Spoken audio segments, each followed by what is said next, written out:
بسم اللہ الرحمن الرحیم۔ السلام علیکم ورحمۃ اللہ وبرکاتہ۔ ناظرین گرامی، ایک دفعہ کا ذکر ہے کہ ایک صحابی رسول نبی اکرم صلی اللہ علیہ وسلم کی بارگاہ میں حاضر ہو کر کہنے لگا، اے اللہ کی نبی صلی اللہ علیہ وسلم، میں روزے کی حالت میں تھا کہ میری بیوی گھر سے باہر کسی کام جانے لگی تھی کہ اس کی پنڈلیوں پر میرے نظر پڑ گئی۔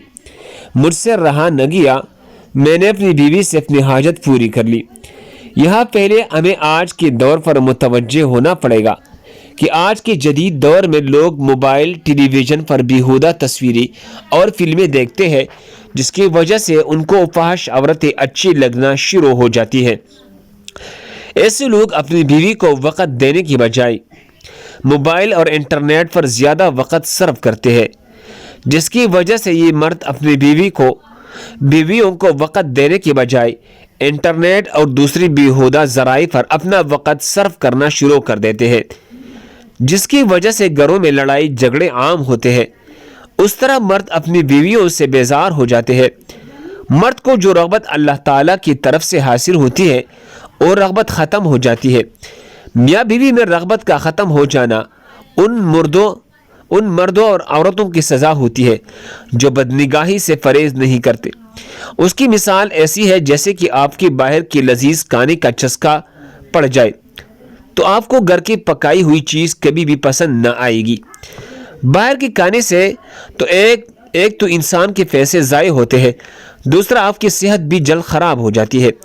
اس طرح جب کسی انسان کو بازاری عورتوں کو دیکھنے کا چسکا لگ جائے تو اس کو اپنی بیوی اچھی نہیں لگتی، وہ جلد اپنی صحت سے ہاتھ دھو بیٹھا ہے۔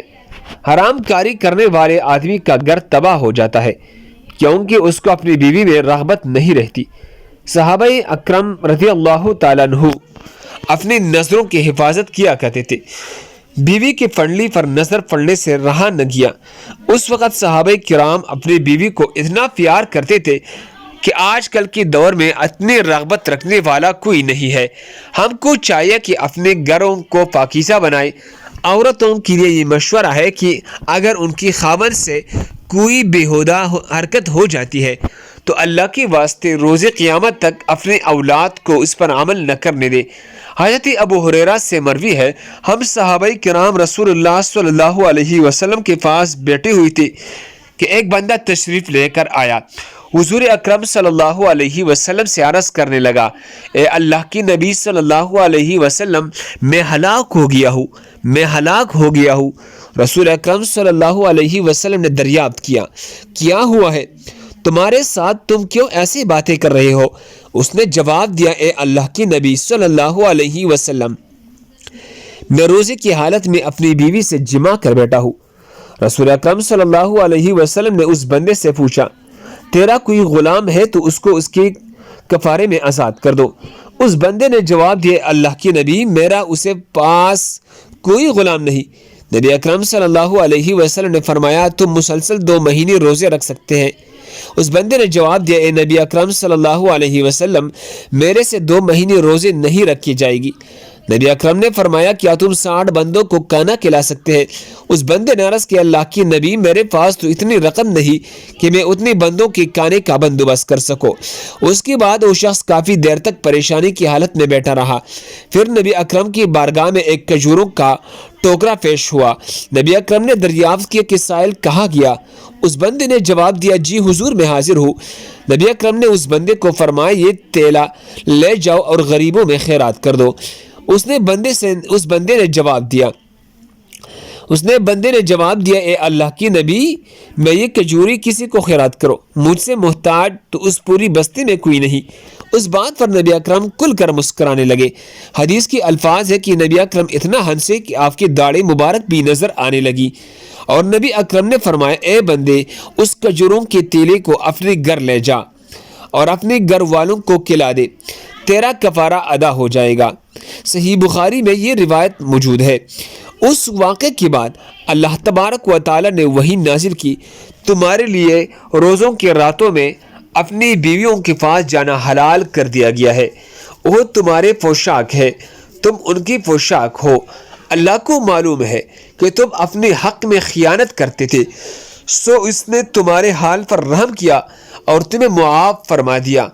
بس اب روزوں کی راتوں میں بے شک ان سے مباشرت کیا کرو، اور جو اللہ نے تمہارے لیے لکھ دیا ہے چاہا کرو۔ درجہ بالا آیات کریمہ میں بڑے واضح انداز سے ماہ سیام میں صرف رات کے اوقات میں ہی جماع کرنے کی اجازت دی گئی ہے۔ اگر کوئی حالت روزہ میں جماع کرتا ہے تو اس کی کفارہ اور قضا واجب ہو جاتا ہے۔ قضا کا طریقہ یہ ہے کہ رمضان المبارک کے بعد ایک روزہ رکھا جائے، جبکہ کفارہ کا طریقہ یہ ہے جس شخص پر کفارہ واجب ہے اگر قدرت رکھتا ہے تو ایک غلام آزاد کرے۔ آج کل چونکہ غلام کا خاتمہ ہو چکا ہے لہذا کفارہ کی یہ صورت غیر مؤثر ہے۔ یا 60 دن کے مسلسل روزے رکھے یا 60 مسکینوں کو اوسط درجے کا کھانا کھلائے۔ قرآن پاک میں اپنی بیوی اپنی حیثیت کے مطابق اپنے عزیز و اقارب اور غریبوں پر خرچ کیا کرو۔ حدیث نبی صلی اللہ علیہ وسلم ہے، جہنم کی آگ سے ہر وقت اپنے آپ کو بچانے کی کوشش کیا کرو۔ جب آپ کو غصہ آئے تو زیادہ سے زیادہ صدقہ کیا کرو، کیونکہ صدقہ انسان کے غصے کو بڑے جلدی ٹھنڈا کر دیتا ہے۔ جب انسان سے کوئی غلطی ہو جائے تو اس کو چاہے کہ فوراً سچے دل سے اللہ تعالیٰ سے معافی مانگ لے، کیونکہ جب اللہ تعالیٰ تم سے ناراض ہوتا ہے تو توبہ کے علاوہ تمہارے پاس اور کوئی راستہ نہیں ہے۔ توبہ کے بعد اللہ تعالیٰ سے اپنی غلطی کو معاف کروانے میں بس صدقہ کام آ سکتا ہے۔ تم کو چاہے کہ کسی محتاج کو کچھ دے دیا کرو جس سے اللہ تعالیٰ تم سے راضی ہو جائے۔ نبی اکرم صلی اللہ علیہ وسلم کا ارشاد ہے کہ دوزخ کی آگ سے بچنے کے لیے صدقہ بہترین ذریعہ ہے۔ اگر تمہارے پاس رقم نہیں تو کھجور لو، اس کو آدھا کر کے 2 حصوں میں تقسیم کر لو، ایک حصہ خود کا لو، دوسرے حصے کو کسی محتاج کو صدقہ کیا کرو۔ اس کھجور کی آدھا حصہ صدقہ کرنے سے اللہ تعالیٰ جہنم کی آگ تم پر حرام کر دے گا۔ اگر کوئی غریب ہے تو اس کے لیے یہ عمل ہے۔ صاحب حیثیت کو چاہیے کہ اپنی طاقت کے مطابق صدقہ خیرات کیا کرے، انشاءاللہ اللہ تعالیٰ اس کی رزق میں اضافہ فرمائے گا۔ قرآن پاک میں ارشاد ہے اللہ سود کو گھٹاتا ہے۔ سود خور کو عادت ہوتی ہے کہ وہ ہر وقت پیسے کو حاصل کرنے کے لیے روتا رہتا ہے کہ میرے پاس کوئی پیسہ نہیں ہے۔ نبی اکرم صلی اللہ علیہ وسلم کا فرمان ہے کہ صدقات کو اللہ بڑھاتا ہے، دنیا اور آخرت میں صدقات کو اللہ بڑھاتا رہتا ہے۔ اللہ اکبر۔ اللہ پاک ہمیں رمضان کی برکت سے معاف فرمائے اور ہمیں دن رات نیک اعمال کرنے کی توفیق عطا فرمائے۔ دوسری مسلمانوں کے فائدے کے لیے آگے ضرور شیئر کریں۔ مزید خوبصورت واقعات کے لیے ہمارے چینل کو سبسکرائب کریں۔ جزاکم اللہ خیر۔